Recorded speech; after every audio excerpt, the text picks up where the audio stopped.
Hello.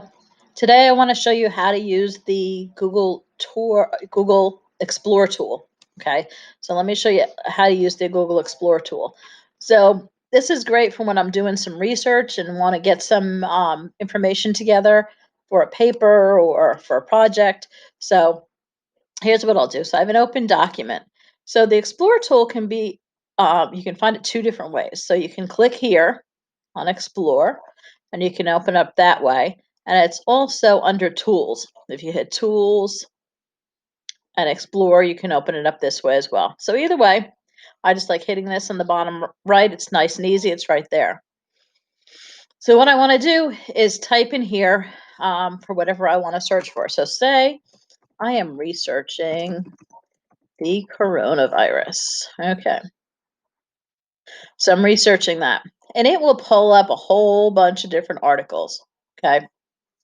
So I need to look for, things that I think are reliable. So such as the CDC, I think we can agree that CDC is probably a good place to give me some good information. I can continue to look. Okay, I can hit results, see results on Google, and go and look at even more.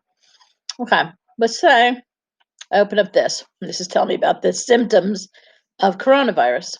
Okay, so it tells me here within 2 to 14 days after exposure to the virus, people may have these symptoms. So I'm going to copy and paste this because this is just my notes. Okay.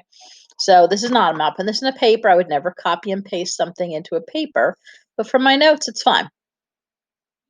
So I'm going to paste that info. Okay, good. So I've got that information. Now I've got to remember where my source is because I have to provide my sources when I write my paper. So I need to remember what my sources are. So I make sure my cursor is right here at the end of whatever I copied and pasted. Okay. Then I'm going to go back here and I hover over the source I used and see this little quotation marks. It says cite as a footnote. So I click that. It puts this little one here. And then down at the bottom here, my footnote, it gives me the citation and link to that source. Okay, so this is not an MLA citation. It's not a works cited page. Okay, it's not provided in the same way that you would provide an MLA citation for your class where you have your works cited page at the end. But I love doing this for notes because it makes it easy for me. I can copy and paste information and then it will tell me where the source where it came from. So say here's this information from the WHO, the World Health Organization. Okay, and so I want to pull something else up for them. They're talking about advice for the public. Okay, so say I pull this up and I want to copy some information from here of what I can do to reduce the impact of the coronavirus. How can I keep myself safe? So say I copy some of this information, I paste it here. Okay, got that information. So again, I go to the end. Let me get rid of this extra dot. I don't need that. Here we go. Go to the end of where I pasted the information. And this was the WHO is the source I used.